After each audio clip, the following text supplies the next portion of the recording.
आवाज़ India TV में आपका स्वागत। मैं हूं अमन कामले।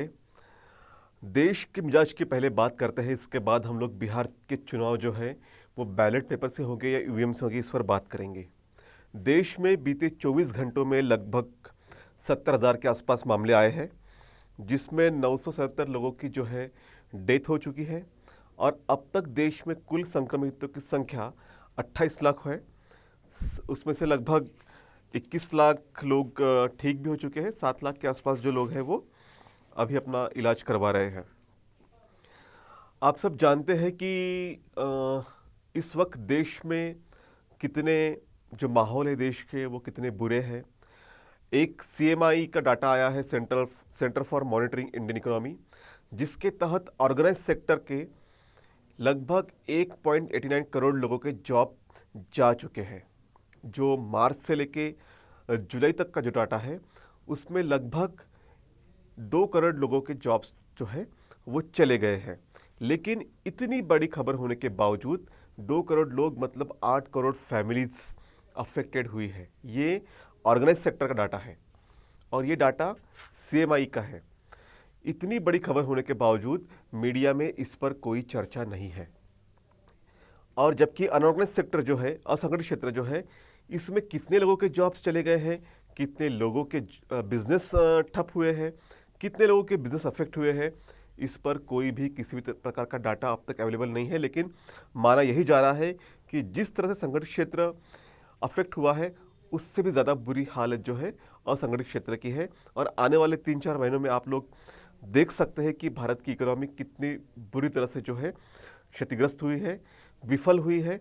और ये पूरा जो मामला था कोरोना का, उसे हैंडल करने में मोदी गवर्नमेंट जो है पूरी तरह से नाकाम साबित हुई है। इसलिए इन ज़रूरी मुद्दों से आपका ध्यान भटकाने के लिए सुशांत सिंह राजपूत की जो केस है, सब पहले कहा गया कि नेपोटिज्म के कारण उसने आत्महत्या की। इसके बाद कहा गया कि रिया चक्रवर्ती के साथ में उसका अफेयर था, उसकी वजह से आत्महत्या हुई। और अभी ये कहा जा रहा है कि हत्या हुई है। तो इस तरह से अलग अलग नैरेटिव सेट किए जा रहे हैं कि जो बेसिक मुद्दे हैं उससे लोगों का ध्यान भटकाया जाए। और ये पूरी तरह से जो भारत का मीडिया है, भारत की जो सरकार है, ये पूरी तरह से फेल हो चुकी है। इसलिए इस तरह के बेहुदा जो हरकतें हैं वो सरकार और मीडिया कर रही है। आपको मैं एक बता दूं कि भारत में जो एनसीआरबी का डाटा है, नेशनल क्राइम रिकॉर्ड ब्यूरो का डाटा है, जो मिनिस्ट्री ऑफ होम अफेयर्स ने रिलीज़ किया था पिछले साल, उसके मुताबिक भारत में लगभग 31 जो किसान होते हैं वो रोज़ आत्महत्या करते हैं। इस पर अब तक सीबीआई की तरफ इस पर किसी ने आवाज़ नहीं उठाई। किसी ने ये नहीं कहा कि सीबीआई जांच की मांग की जाए। भारत में जब से लॉकडाउन लगा है कई युवाओं ने आत्महत्या की है, लेकिन इस पर किसी ने आवाज़ नहीं उठाई। लेकिन आपका ध्यान भटकाने के लिए सुशांत सिंह राजपूत जैसे मैटर को जो है हाईलाइट किया जाता है, जैसे कि सुशांत सिंह नेशनल हीरो है। और ये सबसे बड़ी शेम की बात है, शर्मिंदगी की बात है कि भारत का मीडिया पूरी तरह बुझ चुका है। भारत की सरकार जो है वो एयरपोर्ट बेच रही है, वो रेलवे को बेच रही है। आपके जो भारत सरकार की जो संस्थाएं हैं, जो भारत सरकार की एसेट है, वो सब अदानी और अंबानी के पास दिया जा रहा है, बेचा जा रहा है। और ऐसे सिचुएशन में भारत के जो लोग हैं, जो भारत की आम जनता है, जो कोरोना से काफ़ी पीड़ित है, काफ़ी चिंतित है, उसको किसी भी तरह से जो है सच्ची खबरें दिखाई नहीं जा रही है। बहरहाल हम बिहार इलेक्शन की बात करेंगे। बिहार में जो है अक्टूबर से नवंबर के बीच में इलेक्शन होने की संभावना है।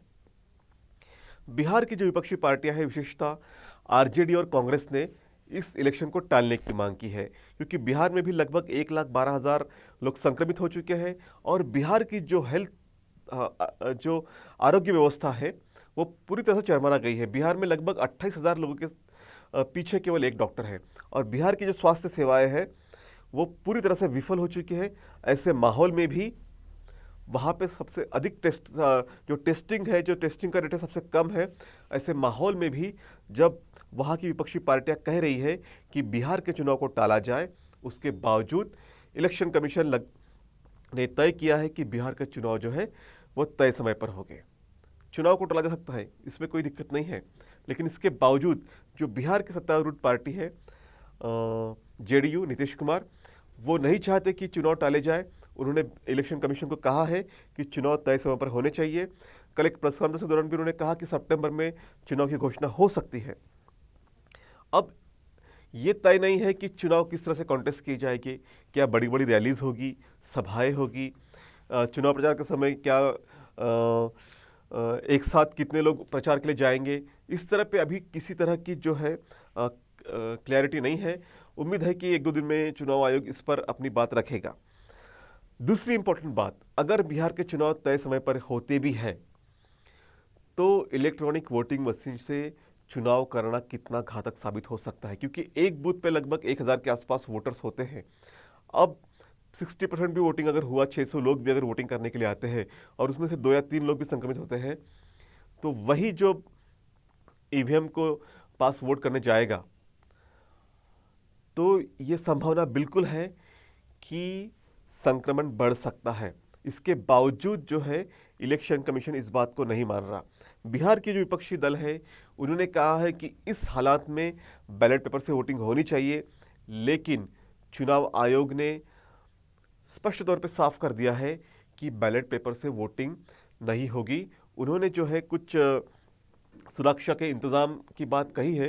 ये कितने कारगर साबित होते हैं ये तो वक्त बताएगा, लेकिन एक बात तो तय है कि आज के इस कंडीशन में चुनाव लेकर हम लोग जो है वोटर्स की परीक्षा ले रहे हैं।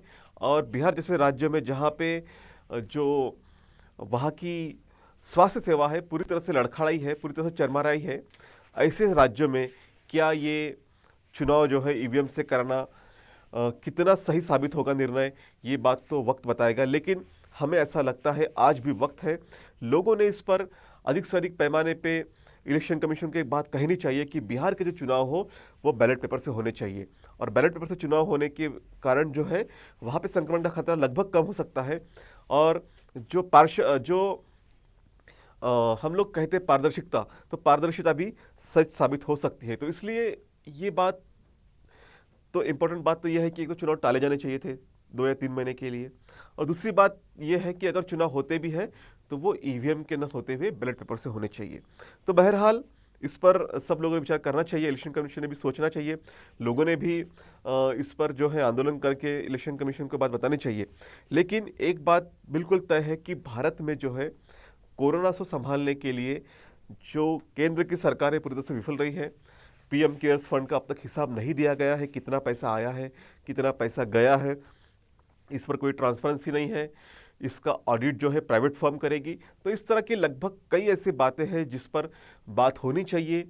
लेकिन जब सुप्रीम कोर्ट ये कहता है कि एग्ज़ाम्स होगी, तो फिर पार्लियामेंट और असेंबली सेशंस क्यों नहीं हो रहे, ये भी एक बात है।